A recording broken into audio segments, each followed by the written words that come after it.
Shalom, selamat pagi Bapak Ibu dan saudara-saudaraku yang dikasihi oleh Tuhan. Bersyukur sekali hari ini saya bisa menjumpai Bapak Ibu dan saudara di dalam tayangan video singkat ini.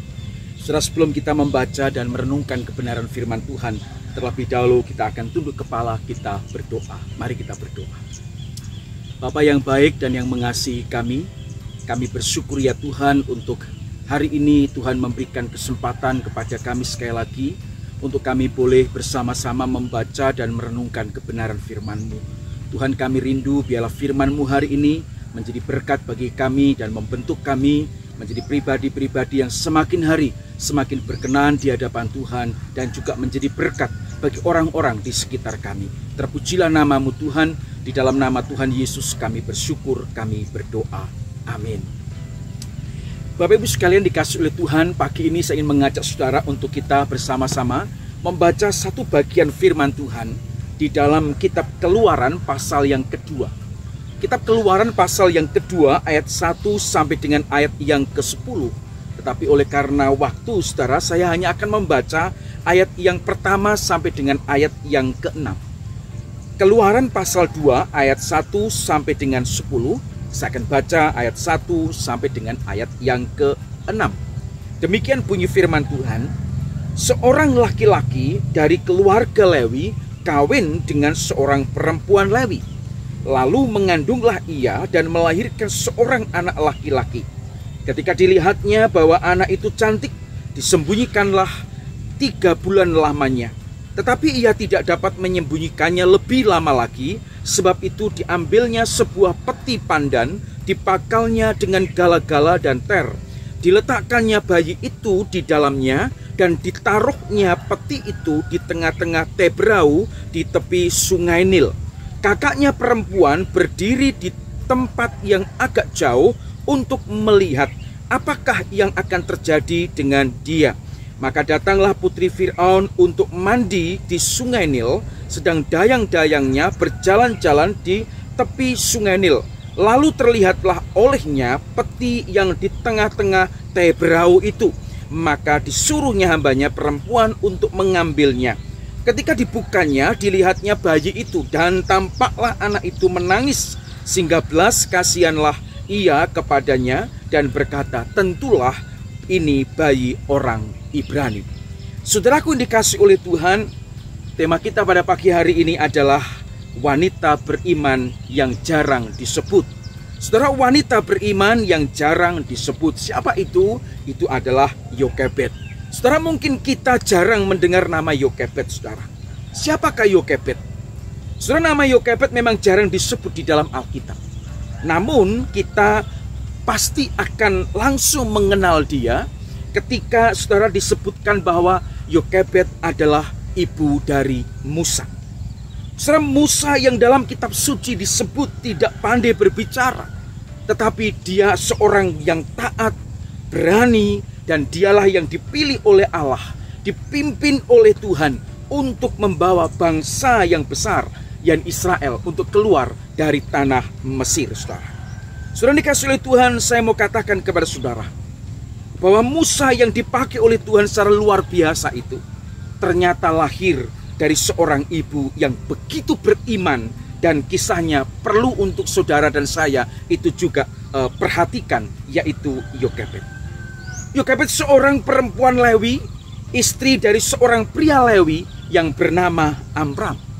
Dan di dalam pernikahan mereka, saudara, Tuhan mengaruniakan 3 orang anak, yaitu Miriam, Harun, kemudian yang paling bontot adalah Musa. Saudara, kisah ini dimulai ketika bangsa Israel pada waktu itu menjalani masa penjajahan atau diperbudak oleh bangsa Mesir. Alkitab mencatat, saudara, bahwa Yusuf dan saudara-saudaranya yang ada di Mesir sudah meninggal. Tetapi ternyata, saudara, bangsa Israel semakin berkembang dan bertambah banyak di negeri Mesir. Kemudian muncullah raja Mesir yang baru muncul, yaitu Firaun. Firaun yang baru ini tidak mengenal siapa Yusuf. Dan ternyata Firaun ini cukup gentar. Dia merasa takut melihat perkembangan bangsa Israel yang begitu pesat.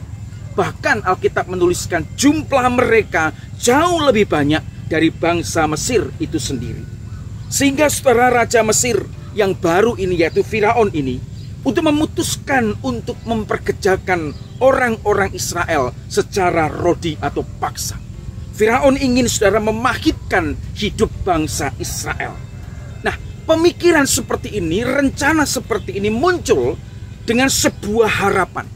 Jika bangsa Israel disiksa, jika bangsa Israel itu dikasih pekerjaan yang berat, maka akan menghambat pertumbuhan dan perkembangan dari bangsa Israel itu sendiri. Tetapi ternyata tidak demikian. Tuhan menepati janjinya, karena pada kenyataannya bangsa Israel tetap terus bertambah banyak jumlahnya, sekalipun mereka dipekerjakan dengan paksa waktu itu, saudara. Rencana yang pertama gagal, maka rencana yang kedua muncul. Firaun merencanakan satu rencana baru. Raja memerintahkan kepada kedua bidan yang menolong persalinan wanita Ibrani, yaitu Shipra dan Puah, untuk mereka membunuh setiap bayi laki-laki yang lahir dari orang-orang Ibrani atau wanita-wanita Ibrani ini. Apakah Tuhan berhenti berkarya? Tidak. Kedua bidan ini pun diberikan hati yang takut kepada Tuhan. Dan kemudian kedua bidan ini pun membiarkan bayi-bayi orang Israel itu hidup.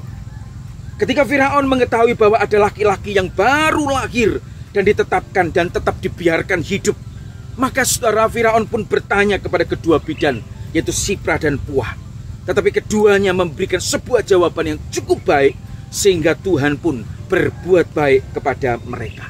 Singkat cerita, saudara, bangsa Israel pun jumlahnya terus bertambah dan bertambah berlipat kali ganda.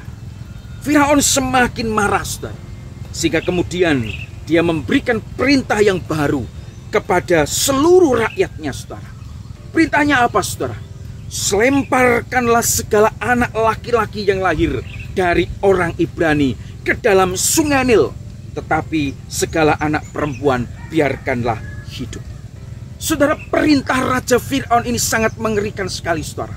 Supaya setiap anak laki-laki yang ada dan lahir dari orang Ibrani harus dilemparkan ke tengah-tengah sungai Nil, tetapi yang perempuan dibiarkan hidup.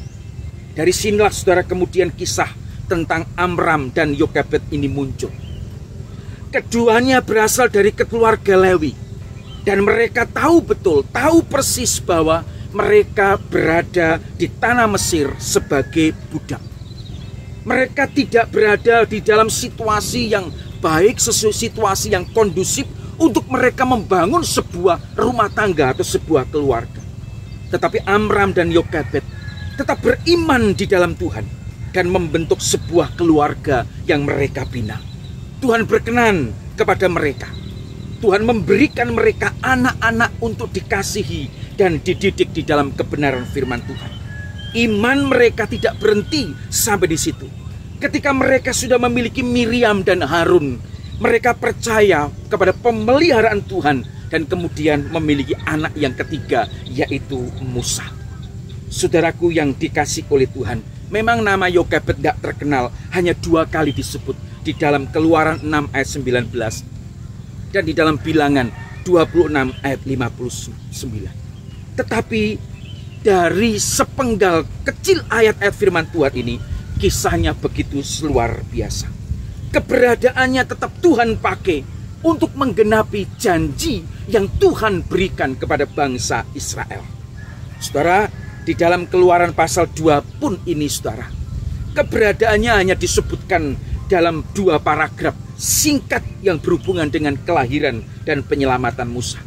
Tetapi saudara, saya ingin mengajak saudara untuk belajar dari Yokebed ini beberapa hal. Yang pertama, dia adalah seorang ibu yang penuh dengan kasih. Seorang ibu yang dipenuhi dengan kasih.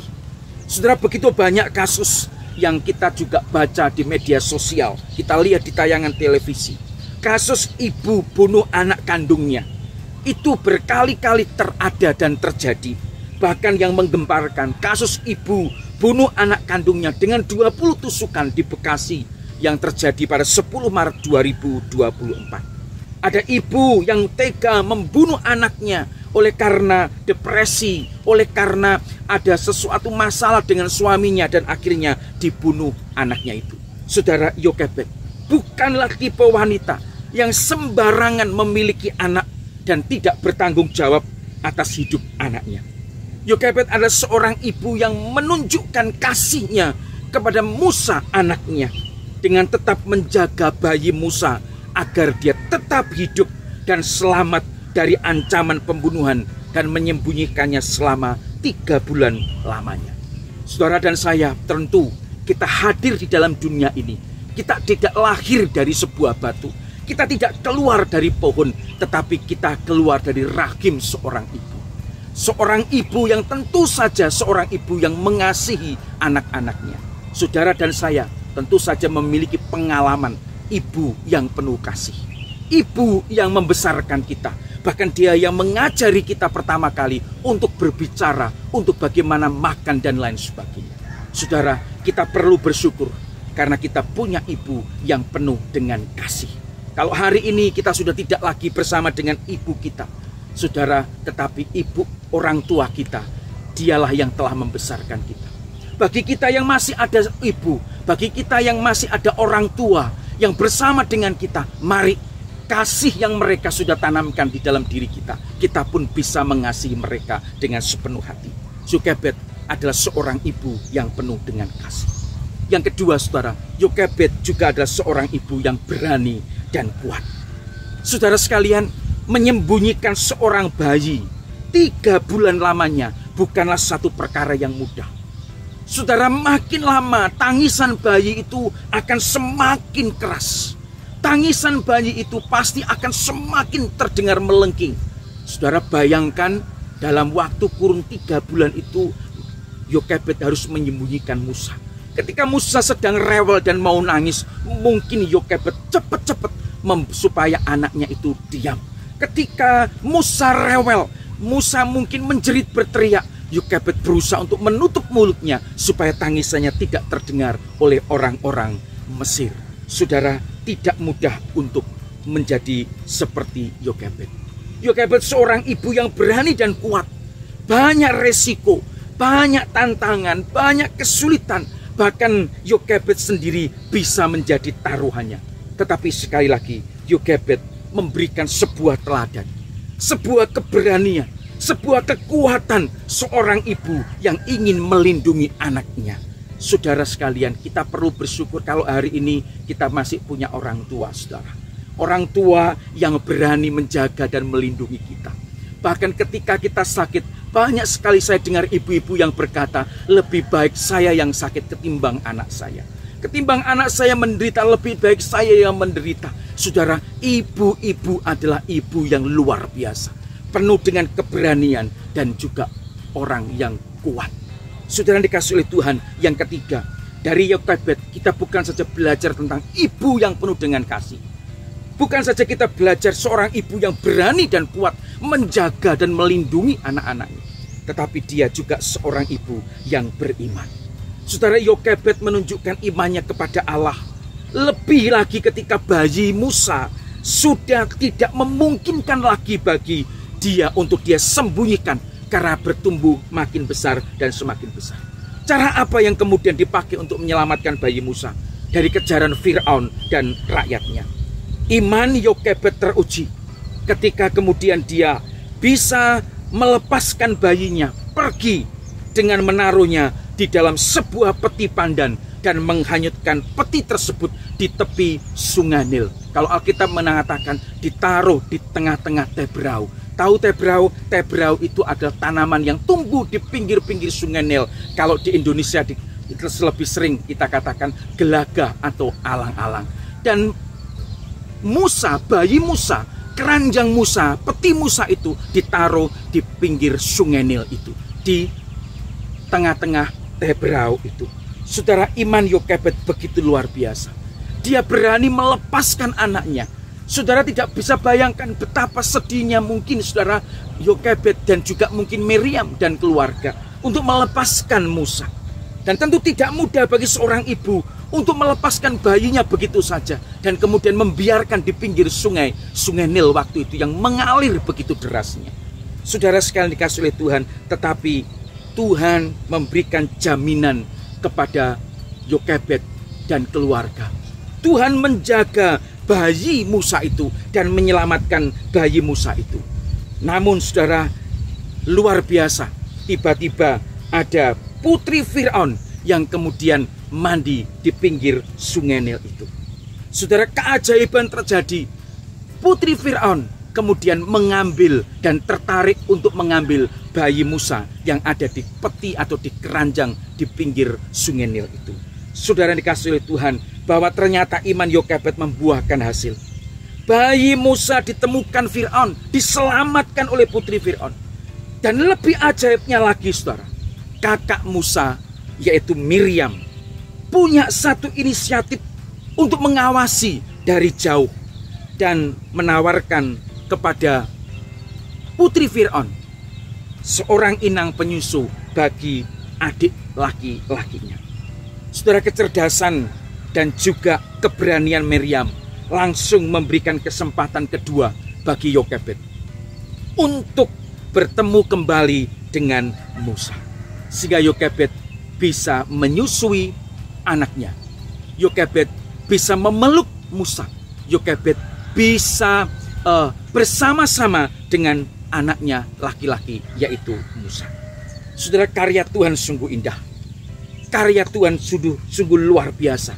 Sehingga Yokebed dan Musa bersama-sama lagi. Namun pada akhirnya juga Yokebed harus menyerahkan Musa kepada putri Firaun sebagai orang tua angkatnya. Saudaraku dikasih oleh Tuhan, ada banyak yang bisa kita pelajari dari Yokebed, seorang ibu ini. Tetapi saudara, pada kesempatan hari ini saya hanya memberikan 3 hal penting ini, bahwa dari Yokebed kita bisa belajar seorang ibu yang penuh dengan kasih, seorang ibu yang berani dan kuat, dan yang ketiga seorang ibu yang beriman. Saudara, hari ini memang kita sedang memperingati Hari Ibu Internasional. Tetapi firman Tuhan hari ini bukan hanya untuk ibu-ibu, tetapi untuk kita semua orang tua. Biarlah kita sebagai orang tua, kita menjadi orang tua yang penuh dengan kasih. Mendidik anak-anak kita dengan kebenaran-kebenaran firman Tuhan dan di dalam Tuhan. Kita menjadi orang tua yang berani, menjadi orang tua yang kuat, penuh dengan tanggung jawab untuk kita menjaga dan melindungi anak-anak kita. Dan kita menjadi orang tua yang beriman, karena itulah warisan yang paling berharga yang bisa kita berikan kepada anak-anak kita. Saudara, mari kita menjadi Yokebed di zaman sekarang ini bagi anak-anak kita. Dan saya percaya ketika kita punya niat yang baik seperti Yokebed ini, saudara, Tuhan akan menolong kita, memampukan kita menjadi orang tua yang beriman. Mari kita berdoa. Bapa di surga, terima kasih untuk kebenaran firman-Mu hari ini. Kami bersyukur Tuhan mengingatkan kepada kami sekali lagi, untuk kami dari kisah Yokebed ini kami boleh belajar. Untuk kami menjadi orang tua yang penuh dengan kasih, orang tua yang berani dan orang tua yang kuat untuk melindungi anak-anak kami. Juga menjadi orang tua yang beriman, menjadi teladan bagi anak-anak kami. Ya Tuhan, kami terus berdoa, Engkau berkati akan anak-anak kami yang saat ini ada dimanapun juga. Tuhan sertai berkati mereka, supaya mereka tetap beriman dan percaya kepada Tuhan sampai akhir hidup mereka. Tuhan memberkati mereka, perjalanan hidup mereka, masa depan mereka, Tuhan akan memberkatinya. Tuhan Yesus berkati juga setiap rumah tangga, setiap keluarga yang hari ini mendengar firman-Mu. Tuhan berkati mereka. Kiranya Roh Kudus akan terus menaungi mereka. Roh Kudus akan terus membimbing masing-masing keluarga, sehingga kami semua diberkati oleh Tuhan dan juga menjadi berkat bagi anak-anak kami, bagi orang-orang di sekitar kami. Terima kasih Tuhan, kami bersyukur untuk kebenaran firman-Mu, kami bersyukur untuk waktu yang Tuhan sudah berikan kepada kami hari ini. Terpujilah nama-Mu Tuhan. Di dalam nama Tuhan Yesus kami bersyukur, kami berdoa. Amin. Tuhan Yesus memberkati kita semua. Haleluya. Amin.